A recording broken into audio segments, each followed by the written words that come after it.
홍준표 시장과 그리고 윤석열 대통령의 이제 그 만찬이 있었습니다. 여기 지금 16일에 있었나요? 16일인가 17일쯤에 이제 그 홍준표 시장과 윤석열 대통령의 만찬이 있었는데 요 만찬에 대해 가지고 많은 분들이 좀 뭐라고 할까요? 좀 충격을 받았다라고 할까? 근데 그런 얘기가 나올 수밖에 없는 게 홍 시장이 한동훈 위원장에 대해 가지고 거의 저주에 가까운 말들을 이제 퍼붓고 예, 있는 예, 중이었는데 예. 그런 와중에 이 총리 문제와 비서실장 문제를 다른 사람도 아니고 홍준표랑 만나서 의논했다라는 것 자체가 뭔가 이제 저희가 총선 기간 동안 계속 조마조마했었던 윤한 갈등이 완전히 지금 최고조를 찍고 있는 거 아니냐 이런 지금 얘기도 나오고 있고 심지어 보도된 바에 따르면은 윤석열 대통령이 만찬 중에 홍준표한테 총리직도 제안했었다라고 해요. 예, 물론 이제 예, 홍준표 같은 경우는 사실 무근이라고 했습니다만 예, 그런 예. 보도까지 나온 상태다 보니까 좀 어떻게 보십니까? 윤석열 대통령이 한동훈 위원장에 대해 가지고 홍준표를 만났다라고 하는 게 정치적 의미가 있다라고 보세요. 저는 개인적으로 아무래도 윤석열 대통령이 한동훈 위원장을 어쨌거나 이거는 보수 우파 국민들이 보기에는 약간 좀 견제라고 할까 이런 예, 모습이 좀 예. 있지 않을까라고 저는 생각하는데. 그렇게 봐야 되겠죠. 음, 왜냐하면은 사실은 누가 봐도 한동훈 네, 위원장이 굉장히 무리를 하는 건 분명하잖아요. 음, 100일 동안 강행군을 그렇죠. 했는데 그렇다면 인간적 정리로도 네, 먼저 전화 통화를 하거나 네네. 초대를 해서 식사를 같이 하거나 해서 위로하고 격려하는 게 먼저였을 것 같아요. 그러니까요. 근데 그런 절차가 지금 없는 상태에서 네네.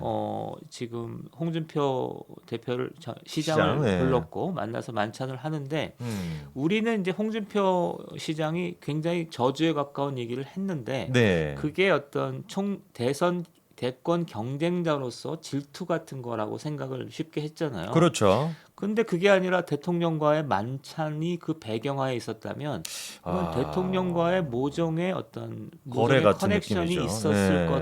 거다라고 쉽게 예상할 수 있는 거죠. 그리고 음, 그렇게 얘기하는 게 합리적으로 보입니다. 음, 그렇다면 대통령이 한동훈 위원장이 차기 당권 도전이나 음, 차기 대권 도전에서 한동훈 위원장을 염두에 두고 있지 않다라는 음. 것을 의미하고 네네. 그다음에 그 대안으로 홍준표 시장 등등을 염두에 두고 있다라는 거죠. 그러니까 어, 차기 권력 구도의 한 방향을 얘기해 주는 거잖아요. 그렇게 보이 그렇죠. 뭐 그렇게밖에 그러니까 해석이 안 되는 상황이죠, 지금. 사실 이제 그 16일, 17일쯤에 윤석열 대통령과 홍준표 시장의 그 만찬이 있다라고 한다면 그거를 전날에 막 결정하지는 않았을 예, 거고 예. 그 전부터 이제 날짜를 계속 조율을 해오는 상태에서 그러니까 홍준표 시장은 나는 이제 윤석열 대통령을 만난다라고 하는 게 일단 돼 있는 상태에서 이 한동훈 위원장에 대한 그 말들을 막 퍼부었던 거 예, 아니겠습니까? 예. 그러다 보니까 저도 그거를 보면서 글들을 보면서도 계속 의아했던 게 아니 정적 제거, 뭐 대권의 라이벌 제거라고 하기에는 너무 과했거든요. 예, 그러니까 예. 뭐 하루 이틀 삼일 뭐 계속 해가지고 글을 올리고 그리고 또 심지어 그런 멘트까지도 있었습니다. 총선 책임은 윤석열 대통령은 아예 없다라고 하고 예, 예. 모든 게 한동훈 탓이다라고 하는 예, 거는 예. 너무 좀 과하다라는 예, 느낌이 예. 있어서 그렇죠. 이게 도대체 배경이 뭐가 있을까라고 고민했었는데 딱 이게 하필이면은 홍준표와 윤석열 대통령이 만났다라고 하니까 퍼즐 조각이 맞춰지는 느낌인 예, 거예요. 그렇죠. 그러니까 마치 이거는 그림이 윤석열 대통령이 한동훈 위원장한테 하고 싶은 얘기를 홍준표의 입을 빌려서 대신한 예. 이런 지금 모양새가 사실 정치적으로는 될 수밖에 없으니까 국민의힘 지지자분들 입장에서는 굉장히 좀 충격적일 수밖에 예, 없거든요. 예. 예. 입을 빌어서 했다면 음. 홍준표 시장의 워딩이 상당히 심각하잖아요. 그러니까요. 그런 면에서 지금 윤석열, 홍준표 두 분이 만들어가는 차기 음. 당권 구도, 차기 어떤 범여권의 구상은 조금 약간 극단적이지 보입니다. 그리고 또 그러니까요. 하나는 여론이 민감하게 반응하고 있는데 네네. 두 가지가 있죠. 하나는 총선에서 누구 책임이냐 했더니 그렇죠. 68%가 윤석열 대통령 책임이다라고 답을 했고 네. 이거는 이번 총선의 어떤 강한 어떤 총선 어떤 총신의 네네. 어떤 구도가 윤석열 심판으로 있었다라는 거를 다시 한번 확인해주고 음. 그다음에 최근에 대통령의 지지율이 빠지는 거는 좀 의미심장해 보입니다. 그러니까요. 무려 예, 11%가 11%나 빠졌는데 빠져가지고 MBS 조사에서는 집권한 이후로 최저치입니다. 예, 예. 네. 그리고 이게 지금 보수 세력이 지금 한동훈에 대한 지지가 국힘 지지자 중에서 44%에 해당되고 네. 그다음에 국회에서 화한 같은 그런 음. 어떤 대중적 지지 열기도 있는 조건에서 대통령의 이 행보는 좀 무리해 보입니다. 그리고 그 무리의 결과가 그러니까요. 예. 11% 정도 어떤 지지율의 추락으로 나타나고 음. 있다 이렇게 볼 수 있습니다. 심지어 지금 이게 그러니까 MBS 나왔던 윤석열 대통령에 대한 지지가 27%가 나온 상태인데 사실 요 지금 조사 같은 경우는 그 윤석열 대통령과 홍준표가 만났다라고 하는 게 반영이 안 됐을 수도 있거든요, 아직까지. 예. 그러다 보니까 그렇네요. 이게 더 떨어질 가능성도 있어 예, 보여요. 예. 왜냐면은 저희조차도 불과 뭐 16일 전까지만 하더라도 윤석열 대통령과 한동훈 위원장이 당연히 원팀으로 당정 일치로 가야 된다라는 생각이었는데 윤석열 대통령이 홍준표의 입을 빌려서 한동훈 위원장을 좀 이렇게 몰아붙이는 모양새로 가다 보면 사실 저희도 좀 당황스러울 수밖에 없잖아요. 지금 네. 총선에서의 대통령 책임론이 강하게 형성돼 있는 조건에서 네. 직후에 벌어지는 이 범여권의 어떤 당권 구도를 음. 대통령이 무리하게 개입하는 것 자체가 일단 음. 문제일 수 있습니다. 네. 사람들은 거부감을 가질 걸로 일단 보이고 네네. 그 다음에 두 번째는 그런데 심지어 그것이 그러니까 그러니까 국힘 지지층의 어떤 민심을 거스르면서 그러니까 44%의 지지를 받는 후보를 그러니까 한동훈 위원장이죠. 네네. 배제하는 형태로 하게 되면 음. 대통령의 지지율이 버틸 수 없을 거라고 봅니다. 그러니까 지금 민 대표님 얘기해 주신 것처럼 차기 당대표 선호도 조사에 대한 게 벌써 16일 날 나왔었습니다. 근데 그때 나왔던 게 국민의힘 지지층 중에서 44.7%가 한동훈 위원장을 꼽았고 이게 격차가 되게 커요. 나경원 지금 당선인 같은 경우는 18.9, 안철수가 9.4, 유승민이 5.1 이렇게 지금 나오고 있는 상태거든요. 그러니까 압도적인 다수가 사실 한동훈 위원장이 당대표가 되길 바란다라는 거고 이거는 거꾸로 얘기한다면 아까 얘기해 주셨던 총선 패배에 대한 책임이 한동훈 위원장한테 있지 않다라고 대부분 본다라는 건데 전체 그러니까 그 국민 대상으로 물어봤었을 때는 68%가 윤석열 대통령 책임이라고 봤고 심지어는 보수층에서조차도 윤석열 대통령 책임이다라고 본 게 60%나 됩니다. 한동훈 위원장의 책임이라는 건 10.9%고 진보층 같은 경우는 78.7% 당연히 뭐 윤석열 대통령이 높다고 봤고 한동훈이 이제 13.9% 중도층 같은 경우도 60% 이상이 윤석열 대통령 책임이라고 보다 보니까 이게 사실 이념에 대한 문제라기보다도 그냥 총선에 대해서 상식적으로 사람들이 봤었을 때 윤석열 대통령의 책임이 더 크다라고 보고 있는 와중에 이게 약간 좀 지금 권력 싸움처럼 또다시 국민의힘 내부적으로 그것도 대통령이 중심이 돼서 주도적으로 권력 싸움을 이끌어가고 당대표에 대한 이런 것까지도 간섭하는 모양새가 되면은 제가 봤을 때 진짜 이거 지지율이 20% 밑으로 추락할 것 그러니까요. 같습니다. 그럴 가능성이 굉장히 높거든요. 예. 좀 걱정이 좀 많이 되더라고요, 저는. 그러니까 예. 좀 양식 있는 보수 패널들은 대부분 다 이 사태, 특히 이제 윤석열 4월 16일 날 있었던 윤석열 홍준표 만남을 네. 굉장히 부정적으로 보잖아요. 볼 수밖에 없죠. 그리고 예. 대다수의 국민들이 그럴 거기 때문에 음. 이거는 A가 있고 B가 있고 뭐 이런 게 아니라 대통령이 좀 오버하시는 것 같습니다. 그러니까 왜 이렇게까지 하나라는 생각이 좀 들 정도로 아까 이제 민 대표님 지나가면서 말씀해 주신 것처럼 제 개인적으로는 총선 끝나고 난 다음에 그냥 대통령이 한동훈 위원장 불러서 만나고 대화 내용 자체는 비공개로 당연히 공개가 안 되더라도 만났다라는 사실 자체를 가지고 민주당이 뭐라고 뭐 할 수가 있겠습니까? 사실 한동훈 위원장은 이미 뭐 사퇴한 상태이고 정치적으로 책임을 진 상태인데 그렇게 두 분이 만나가지고 만났다라는 것만 보도가 돼도 사실 보수 지지층 같은 경우는 이게 윤한 갈등은 진짜 없네. 이게 좀 당정 일치가 돼가지고 우리가 또 전당대회도 잘 치러가지고 으쌰으쌰 할 수 있겠네라고 생각할 것 같은데 갑자기 뜬금포로 홍준표를 만나다 보니까 그러면서도 홍준표가 16일 이후에도 윤석열 대통령 그 만찬 이후에도 글을 썼습니다. 근데 그 글이 한동훈은 윤석열의 그림자에 불과하다. 주군에 대들다 폐쇄자가 됐다. 이런 얘기를 또 써요. 이런 워딩이 그러니까 이거는 정치인이 쓸 수 있는 워딩인가요? 그러니까 이게 주군에 대들다가 폐쇄자가 됐다라고 하는 얘기까지도 이 얘기가 심지어 윤석열 대통령과 만찬을 하고 난 뒤에 나온 지금 워딩이다 보니까 이쯤 되면 제가 봤을 때 진짜 홍준표가 뭐 누구를 매기려고 하는지 좀 이 윤석열 대통령의 뜻이라고 한다면은 더 문제가 되는 것인데 이거 좀 진짜 이거 설사 그러니까 윤석열 대통령과 모종의 커넥션을 갖고 하더라도 네네. 이런 식의 워딩은 부적합해요. 그러니까요. 그리고 한동훈 위원장에 대한 강한 팬덤이 형성돼 있는 조건에서 이렇게 얘기하는 건 스스로 어떤 발목 족쇄를 채우는 거죠. 그러니까 이 홍준표 시장이 국힘 계열의 대중 정치인으로 존경과 신망을 받아왔다고 생각하는데 네네. 결정적으로 지금 실족하는 걸로 보입니다. 홍준표 위원장. 이거는 제가 봤을 때 폐쇄자까지 지금 운운하고 있고 무슨 뭐 왕권에 도전하다가 폐쇄자가 됐다 이런 식의 워딩은 진짜 이거 좀 과한 것 같은데 심지어 지금 홍준표가 했던 얘기가 황태자 행세로 윤석열 대통령의 극렬 지지 세력 중 일부가 지지했던 윤석열 대통령의 그림자에 불과했지 아이고. 독립 변수가 아니었다 이렇게 얘기합니다. 그러니까 윤석열 대통령을 지지했던 사람들 중에서 극렬 지지층이 한동훈을 지지했던 것뿐이다라는 얘기인 거예요. 예, 예. 근데 이게 좀 말이 안 되지 않습니까? 그게 세 가지가 있을 수 있겠죠. 그렇게 보는 수도 있죠. 윤석열이라는 거대한 나무가 있고 네. 그 안에 한 지류에 해당된다 이렇게 볼 수도 있는데 네네. 그다음에 두 번째는 근데 이번 선거 과정에서 독자적인 플레이어 그러니까 윤석열 대통령과 좀 구분되는 독자적인 플레이어의 위상을 갖췄잖아요.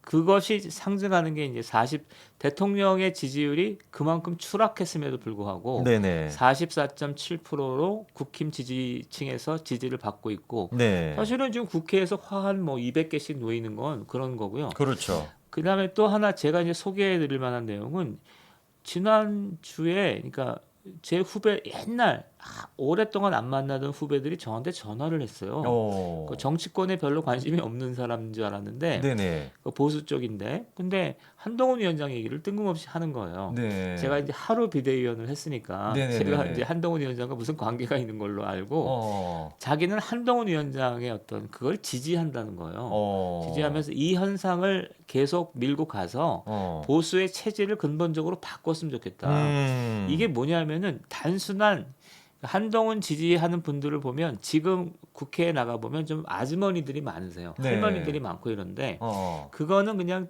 좀 대중적 지지라고 볼 수 있는데 그러면 한동훈 지지세가 일정한 시대 정신을 담고 있는가 해서 그 친구의 얘기 40대 뭐 변호사, 회계사 뭐 이런 친구들인데 이런 친구들은 뭐라고 생각하냐면 기존의 보수 진영이 너무 영남권이었다는 거예요. 영남권이고 영남 고령층이었는데 한동훈 위원장은 젊은층 뭐 이런 수도권의 어떤 어필하는 측면이 있잖아요. 네. 그게 새로운 시대 정신이다. 그렇죠. 따라서 이거를 밀고 가자라는 거죠. 그러면 이렇게 본다면 이건 단순한 팬덤이나 인기 정도가 아니라 시대 정신인 무언가 거죠. 새로운 걸 담고 있다는 거죠. 그렇죠. 그러면 보수가 그걸 살려야 되는 거죠. 예. 국민의힘 내부적으로도 한동훈 위원장을 지지하는 그러니까 당대표가 돼야 된다라고 생각하는 사람이 44.7%나 되는데 이 여론조사를 홍준표가 보고 난 다음에 급해서 그런지 뭔지는 모르겠지만 폐쇄자 운운하고 윤석열 대통령의 극렬 지지 세력 중 일부가 한동훈을 지지하는 것뿐이다. 윤석열 대통령의 그림자에 불과한 것이다. 이런 얘기를 하는 거는 대단히 좀 부적절해 보이는데 한번 제가 또 여러분들의 의견을 한번 물어볼까요?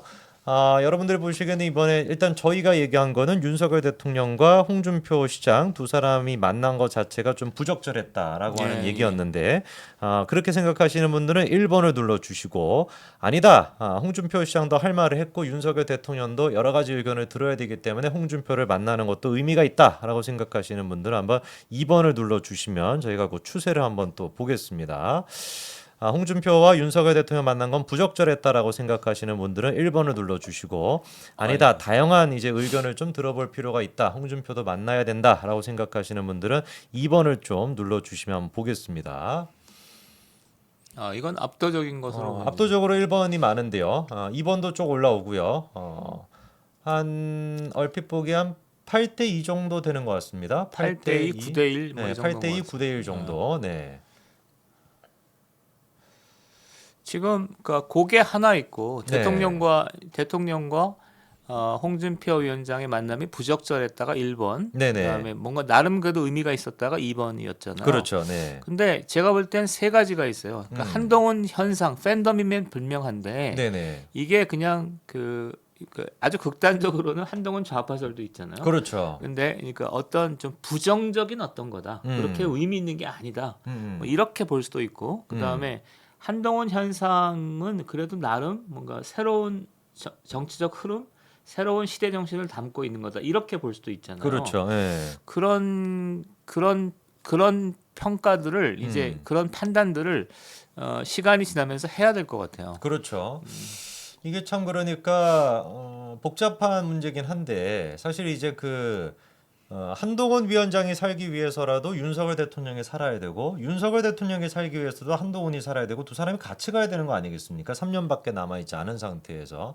근데 아직까지도 이제 좀 어떻게 보면은 두 사람 사이의 갈등이라고 할까? 이게 좀 해소가 안 되고 이런 모습이 나타나다 보니까 지지율도 아마 이번에 11%가 떨어지고 난 뒤에 더 떨어질 또 걱정이 되는데 이거 좀 되게 글쎄요. 저는 개인적으로 이번 주에 나왔던 기사 중에서 가장 충격적으로 봤던 게 윤석열 대통령과 홍준표 시장이 만찬을 했다라는 얘기였습니다. 심지어 총리직까지도 권유했다라고 하는 그 보도가 저는 개인적으로 굉장히 좀 충격적이었습니다. 예, 네. 그렇습니다. 그래서 아무래도 지금 이제 저희 지금 시청하시는 분들도 거의 한 8대2, 8.5대 1.5 이 정도로 이제 좀 두 사람이 만난 게 부적절했다라고 보시는 분들이 많은 것 같은데 누구 말이 맞냐 뭐 틀리냐 뭐 이런 차원의 문제가 아니라 다양한 이제 그런 게 있는 거니까요. 네.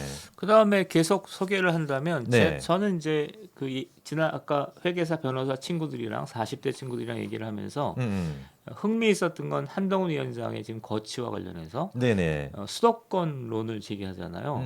수도권. 그러니까 그 다음에 이제 전당대회 의결 구조도 뭐 얘기하고 이러던데 사실은 그러니까 영남 고령층이 중심이었던 거잖아요. 네네. 당의 중심이. 근데 한동훈 위원장이 수도권을 제기한다는 거는 따라 나오는 게 뭐냐면은 4, 50대, 그러니까 4, 50대 좀 청년들, 중년들로 지지 기반을 바꾸자는 거죠. 네네. 근데 연쇄적으로 그렇게 되면 당의 체질이나 어떤 노선이나 이런 게 좀 바뀌어요. 그렇죠.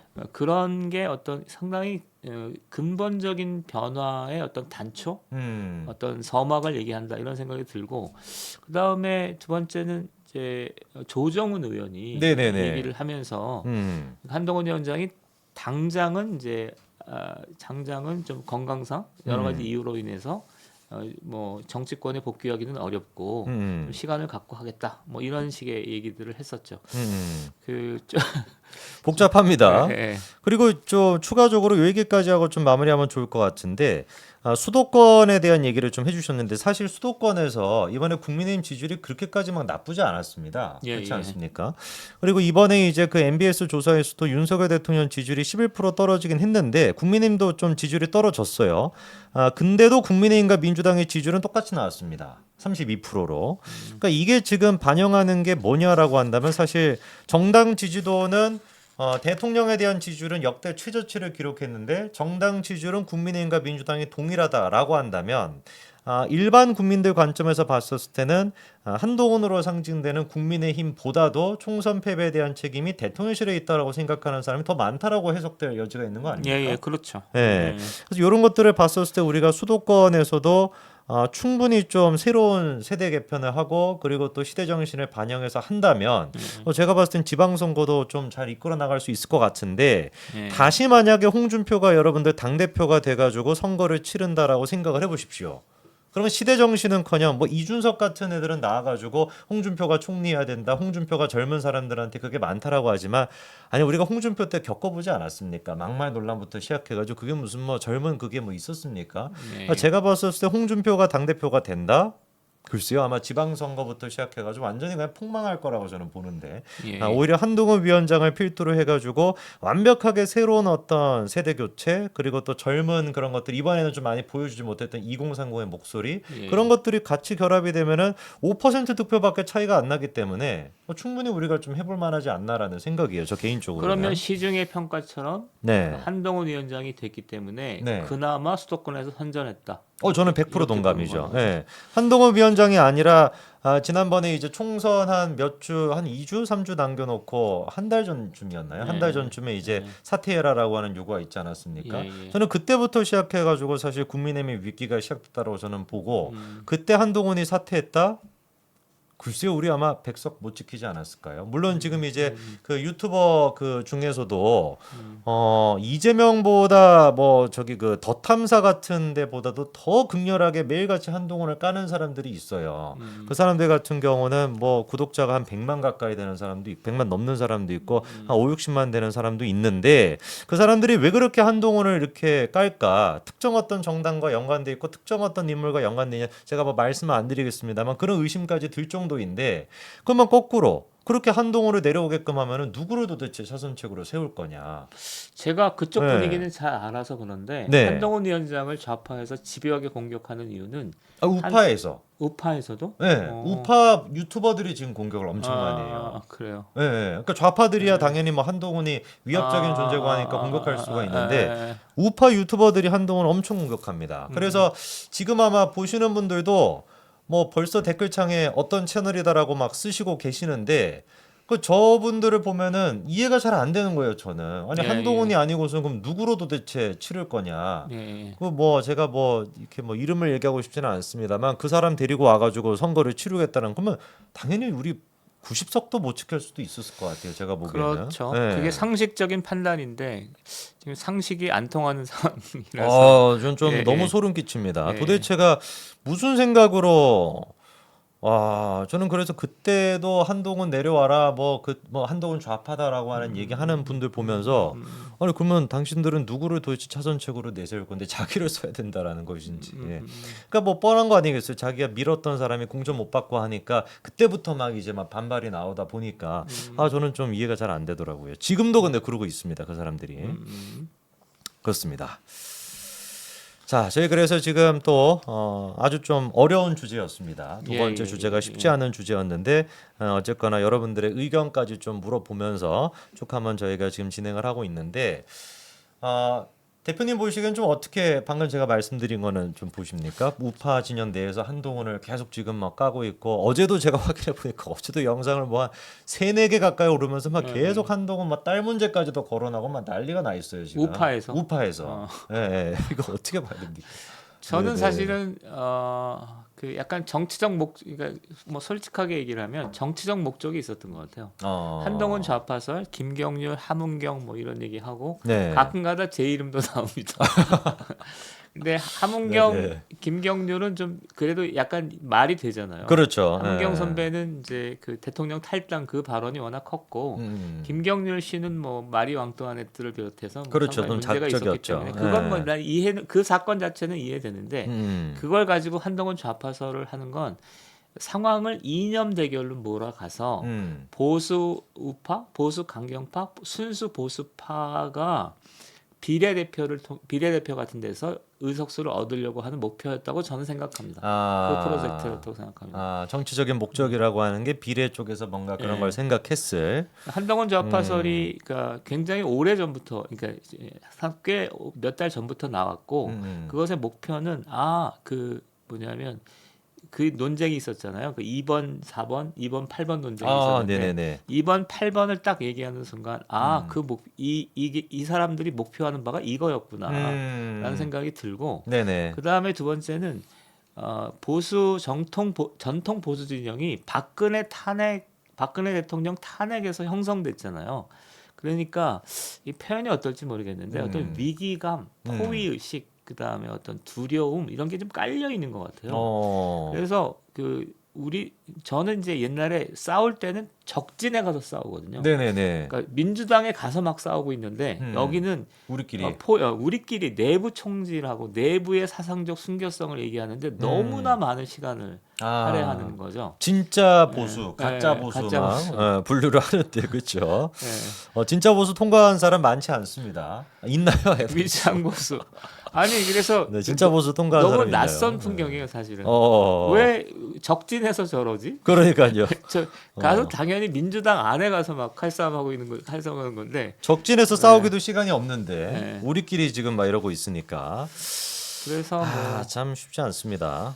그리고 제가 엊그제 이제 40대 50대 청년층하고 얘기를 하면 청년층하고 60, 70대는 굉장히 달라요. 네. 근데 제가 경험해 본 바로는 음, 음, 60, 70대 분들은 이런 얘기들을 굉장히 많이 하시는데 음. 40, 50대 이하 사람들은 보수 진영이라도 그런 얘기를 왜 해? 그 화제가 되는 것 자체가 이상하게 그렇죠. 생각해요. 일반 네. 어떤 그냥 정치에 관심 없는 네. 일반 사람들이 보기에는 이게 말이 안 되는 거죠. 네. 우리끼리 왜 싸우냐 이렇게 되니까. 네. 그렇습니다. 그래서 이거 보수의 음. 체질을 바꾸는 작업하고 좀 관련이 있지 않을까 싶습니다. 그 체질을 바꾸는 작업이 사실은 제가 봤었을 때 지금까지 보수 진영에서 유일하게 그 역할을 가장 잘해낼 거다라고 기대했고 실제로 역할을 많이 했던 사람이 저는 한동훈이라고 보는데 그것도 한번 여쭤볼까? 아까 저희 그 여론조사도 있었으니까 보시는 분들 중에 지금 이제 전당대회가 또 이제 다가오고 있는데요. 전당대회에서 한동훈이 나가야 된다라고 생각하시는 분들은 한번 1번 눌러봐 주시고 아니다 이번에 전당대회는 한동훈이 좀 쉬어야 된다. 전당대회 당대표 하기에는 아직 좀 이르다라고 생각하시는 분들은 한번 2번 눌러봐 주시면은 저희가 또 한번 추세를 쭉 한번 보겠습니다. 한동훈이 전당대회 오. 나가서 당대표가 돼야 된다라고 생각하시는 분들은 1번을 한번 눌러봐 주시고 아니다 한동훈은 아직까지 좀 당대표로 등판하기는 이르다라고 생각하시는 분들은 2번 한번 눌러봐 주십시오. 야, 놀라운 여론이네요. 1번이 좀 압도적으로 많은 느낌입니다. 2번도 계속 올라오고요. 이것도 한 8대2 정도 돼 보이는 느낌인데요. 예. 이번 8대2. 전당대회는 지금 6월 말로 예정돼 있는데. 그렇죠. 6월 말이면 말이면 금방입니다. 한 한 두 두 달 달 정도입니다. 전에. 예. 2달 후에 그 한동훈 위원장이 건강을 회복할 수 있을까? 그다음에 두 번째는 그 상당히 남마와 같이 형성돼 있는. 그러니까 저는 한동훈 위원장을 굉장히 아끼는 스타일이지만 네네. 너무 이렇게 정치적으로 소모되면 안 되잖아요. 이게 좀 놀라운 여론인데. 거의 압도적으로 한 8.5 대 1.5 정도가 8.5 정도 85% 정도가 한동훈 위원장이 당대표가 돼야 된다라고 생각하시는 것 같고 예. 한 15% 정도 한 10%에서 15% 정도가 아직까지 좀 이르다라고 보시는 것 같아요. 예. 근데 또 그런 얘기도 있습니다. 배종찬 소장이 또 방송에서 그런 얘기 하던데 이번에 안 나오면 한동훈이 잊혀질 거다. 이렇게도 분석하더라고요. 예. 그러니까 워낙에 요즘 같은 경우는 과거 또 빨리니까. 정치랑은 또 판이 다르게 빠르게 이게 좀 변하다 보니까 한동훈이 이번에 등판하지 않으면은 정치인으로서는 잊혀질 거다라고 또 지적을 하기도 하더라고요. 여러 가지 측면이 있을 것 같은데 어쨌거나 일단 지금 시청하시는 분들은 한동훈 위원장이 당대표가 돼야 된다라고 한 85% 정도. 입원을 하시는 분들도 제가 보니까 약간 좀 방금 대표님 얘기하신 것처럼 혹시나 또 뭐 상처를 받거나 또 이제 정치적으로 소모가 될까봐 그런 좀 건강이랄지 걱정이 되는 것 이런 요소 같아요. 때문에. 하여튼 놀라운 여론입니다. 그래서 좀 아껴야 된다라고 생각하시는 분들도 좀 있는 것 같고, 네. 예, 그렇습니다.